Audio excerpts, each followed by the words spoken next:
He signed the contract with fingers colder than his heart. Alexander Drake, billionaire investor and heir to the Drake Empire, didn't believe in love. He believed in control, in transactions, in leverage. And when he looked into the desperate eyes of Serafina Vale, innocent, trembling, cornered by a sea of debt not her own, he saw an opportunity. A marriage contract. 6 months. No intimacy. Public appearances only. He'd clear her father's debt, and in return, she'd become the elegant wife he needed for an upcoming merger. A perfect facade. Serafina had no choice. Her father's heart surgery bill was due, and the sharks were circling. So she signed. She told herself she could endure anything for 6 months. After all, it wasn't real. He didn't want her. And she certainly didn't want a man like him, cold, unreadable, with eyes like storm glass and a soul like an Arctic wind. But on the 3rd day of their honeymoon in Lake Como, as the dusk painted shadows over the velvet water, something shifted. Alexander had assumed she'd be like the others. Calculated. Opportunistic. Yet she wasn't. There were no lingering touches, no hidden glances, no seduction games. In fact, she avoided his gaze entirely. Not out of shyness, but something else. Something unspoken. She sat on the terrace with a shawl pulled over her shoulders, her fingers laced tightly as though she were holding herself together. He studied her. And he didn't like what he saw, not because it displeased him, but because it unsettled him. "Why are you so quiet?" he asked that night, his voice like crushed velvet in the grand suite. She looked up from her book, startled, blinking as though she'd forgotten he was there. "I don't speak unless I have something worth saying." That silenced him, because there was no artifice in her words, just a clarity he hadn't expected.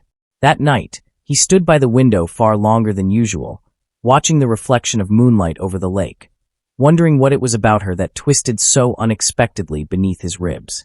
By the 5th day, the staff noticed. Alexander was no longer taking calls during dinner. He'd sit with her, sometimes in silence, sometimes offering her wine, watching the way she curled her hands around the glass like it was something sacred. Still, she never touched him, never tried. And more than that, she recoiled ever so slightly when he accidentally brushed her hand. As if burned. He noticed. He pretended not to, but he noticed. It gnawed at him. On the 7th day, as they returned from a public dinner, Serafina vanished into the bathroom before he could say good night. He waited. Minutes passed. Then an hour. He knocked softly. No answer. When he opened the door, what he saw shattered something primitive inside him. She sat on the floor, fully clothed, back pressed to the marble wall, her eyes red but dry. No tears. Just resignation. "You locked the door," she said softly. "You've never locked a door since we arrived," he murmured. "What happened tonight?" She looked up at him, gaze sharp. "Nothing happened. That's the problem, isn't it?" "Serafina, you wanted a wife for your image," she cut in. "You got one. I signed the contract. But don't mistake my silence for consent. I don't want you touching me. I agreed to the terms because I had no choice. But my body, that was never for sale."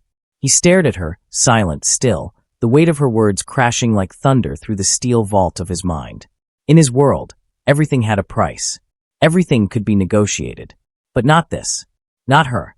Suddenly, her aloofness, her retreat, her tension, it all made sense. Not only was she untouched. She was untouchable. Not by choice of inexperience, but by sacred preservation. She stood up, brushed past him, and closed the bedroom door behind her. He didn't sleep that night. And for the first time in years, his heart wasn't made of stone. The next morning, Lake Como was wrapped in a veil of mist, and Serafina stood alone on the dock in a soft gray sweater, barefoot, staring out at the water. Alexander approached, the silence between them humming like tension before a storm. "I didn't know," he said. "But that's not an excuse. I'm sorry." She didn't answer, but the rigid line of her spine softened slightly. He continued, quieter. "I assumed you were playing a role. That it was a performance. But it wasn't. You were surviving." Her voice was almost a whisper. "Everyone thinks the pretty ones don't break. That we can trade our faces, our figures, for comfort. But I was never for sale, Mr. Drake. Not for comfort. Not for convenience. Not even to save my father."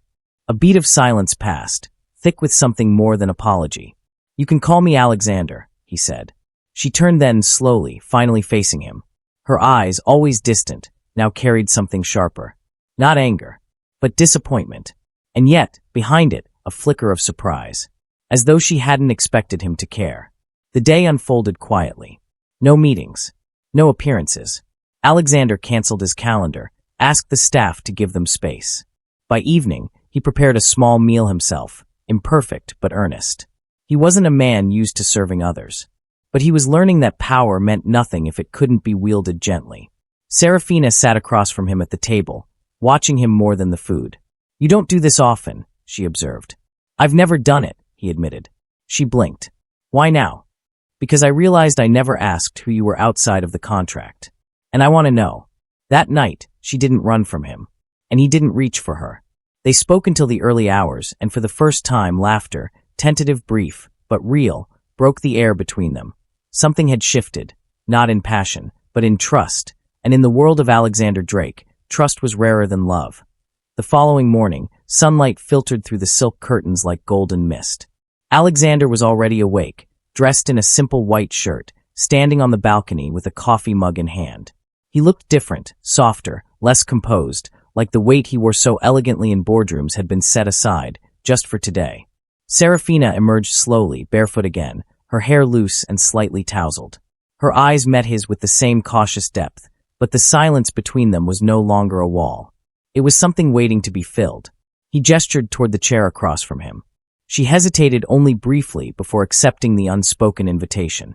The air was gentle, filled with the distant hum of boat engines on Lake Como, birds fluttering in the olive trees, and the warmth of two people who had nothing to prove to one another, not anymore. "I called off the merger," he said after a long pause. Her head turned sharply.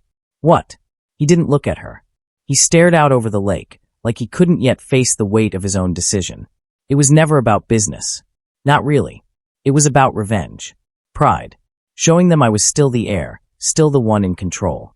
But last night, you reminded me what dignity actually looks like. And I realized I've been running my empire like a king at war, not a man who remembers what peace feels like. Serafina was silent, letting his words echo and settle. There was no need to comment, no impulse to congratulate or critique. That was what Alexander had come to find curious about her. She didn't rush to fill the silence. She let it grow, breathe, and stretch until truth had room to unfold. After breakfast, they walked together down the stone path that led through the private garden behind the villa.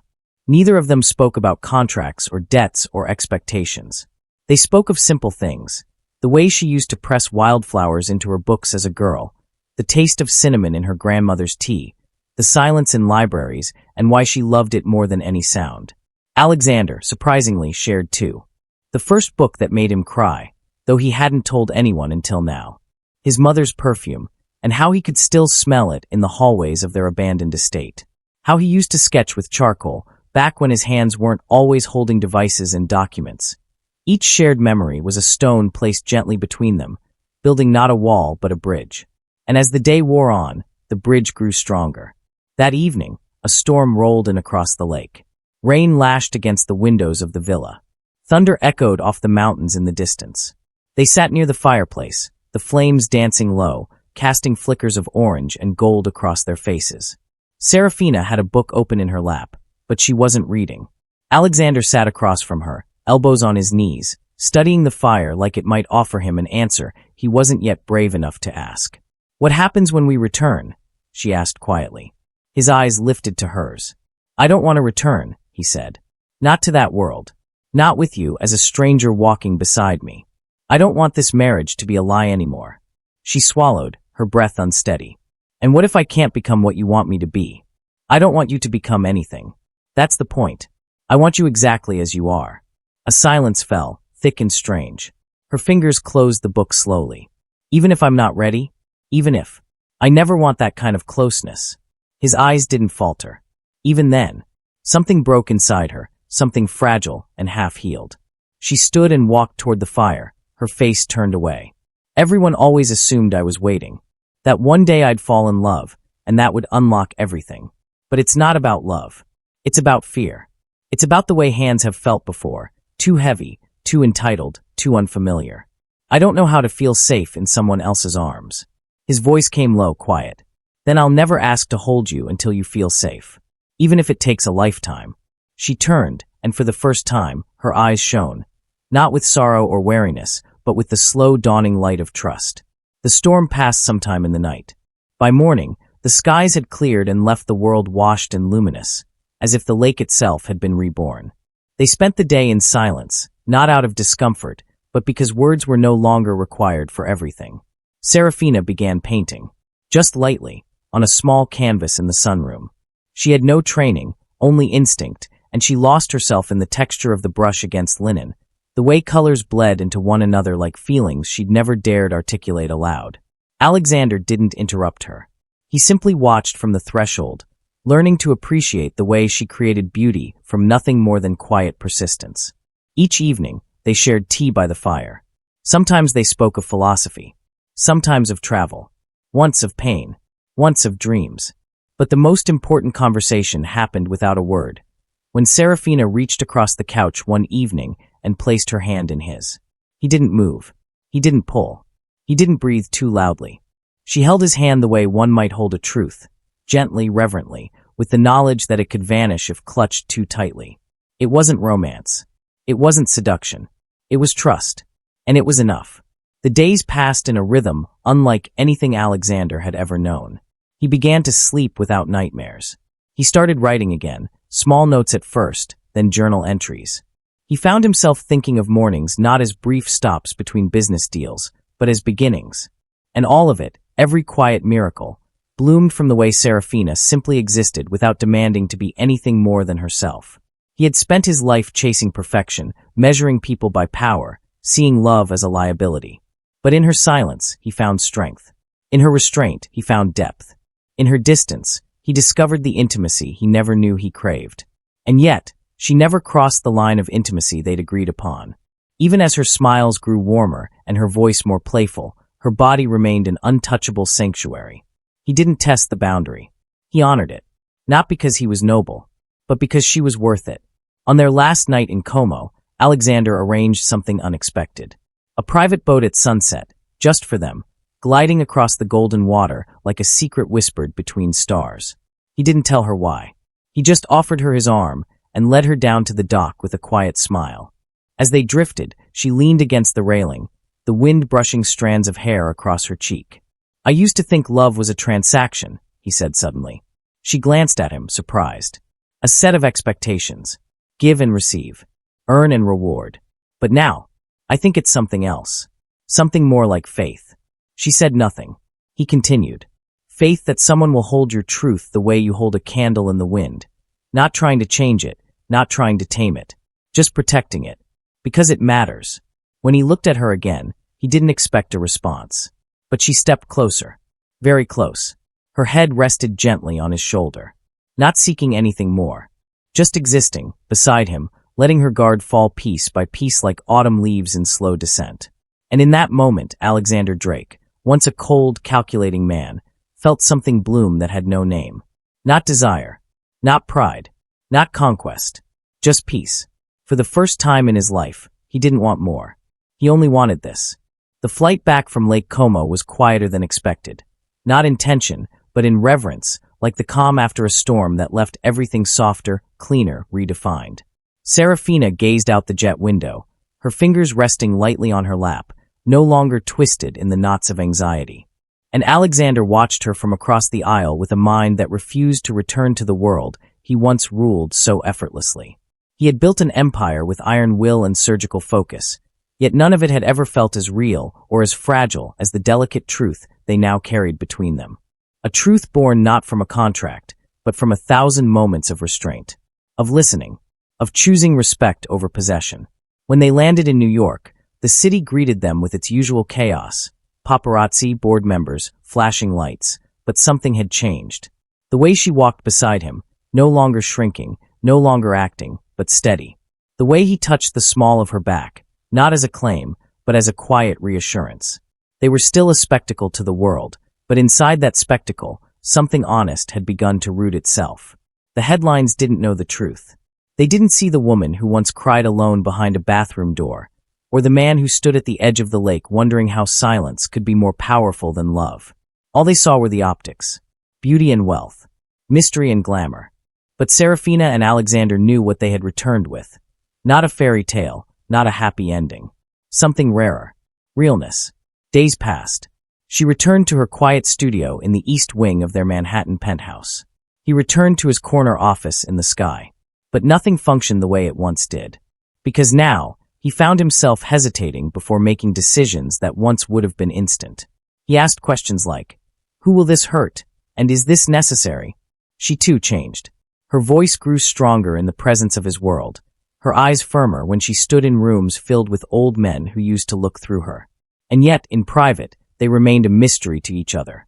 There were no declarations, no confessions, just the gradual unfolding of days shared together, an unscripted rhythm that neither of them expected to enjoy, until the contract's end drew near. 6 months. That was the deal. Public marriage, private distance, financial salvation, no obligations beyond appearances, no demands. But now, they stood on the edge of the 6th month, and neither had spoken of the ending. On a crisp winter night, snow falling like whispers over the city, Alexander returned home to find Serafina in the gallery room, standing in front of a new canvas. It wasn't finished, but it was striking. A silhouette of a woman with 1,000 hands reaching toward her, none quite touching. Around her, color exploded, violet, amber, midnight blue. He stepped in slowly. "It's beautiful." She turned her head slightly. "It's called Still Untouchable." He paused, taking in her words.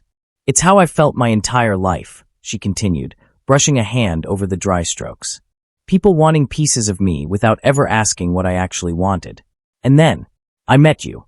He said nothing. He knew this was a moment too sacred to interrupt. "You were cold, distant, controlling. And yet," she turned to face him fully now, "you were the first man who ever looked at me like I wasn't something to conquer." He swallowed hard. "I didn't know how not to be that man. Until you." A silence stretched between them again, but this time, it felt like the pause before something precious. "I haven't changed my mind," she said softly. "I'm still not ready for what most people think marriage means. Maybe I never will be." His jaw tensed, but his eyes didn't waver. "I know, and I can't promise a traditional love story. No grand passion, no fireworks, just me. Quiet, guarded, still learning how to exist beside someone." He took a slow step forward. "That's all I've ever wanted. Even now," she whispered. "Even with the contract ending?" He smiled then, a quiet thing that seemed to stretch all the way into his soul. "Serafina, the contract was a mistake. Not because I regret marrying you, but because I thought you had to be contracted into my world to be valuable to it. I was wrong." She looked up at him, snowlight flickering behind her through the window. "I want you," he said, "exactly as you are. No conditions, no timelines, no requirements to become someone else. If that means we share a home, a life, and never cross a single boundary you've drawn, I'll honor it. If it means we grow old sitting in silence, painting and building and never touching, I'll still be the luckiest man alive. Because I'll have witnessed you. The real you." Her lips parted, trembling, but no words came. Only a single tear spilled down her cheek. Not from sorrow, from release. Because finally, after all the pretending, all the fear, all the resilience, she had found someone who didn't just respect her walls. He stood beside them, quietly waiting. And for the first time in her life, she wanted to open a door. Not out of obligation, not out of pressure, but because someone had finally proven they were worthy of the truth she had locked away. So she stepped forward, slowly, cautiously, and placed both her hands on either side of his face, her fingers trembling. "This isn't a confession," she whispered. "It's not a promise either. But I trust you." He closed his eyes. Those 3 words echoed louder in his chest than any "I love you" ever could. That night, they didn't kiss. They didn't undress. They didn't make any grand gestures to seal their new beginning. They simply lay beside each other in the quiet, her head on his chest, his hand over hers, listening to the rhythm of breath and heartbeat. 2 people, no longer bound by paper, but by something infinitely stronger. Choice. In a world built on illusions, they had found something real. And as snow blanketed the city in silence, Serafina Vale and Alexander Drake fell asleep not as husband and wife bound by law, but as partners in the purest form. 2 souls who had chosen one another, not despite their boundaries, but because of them. And in that quiet, sacred stillness, something far more beautiful than romance bloomed. Respect, devotion, unshakable trust. The kind of love that didn't need fire to burn, because it had already survived the cold.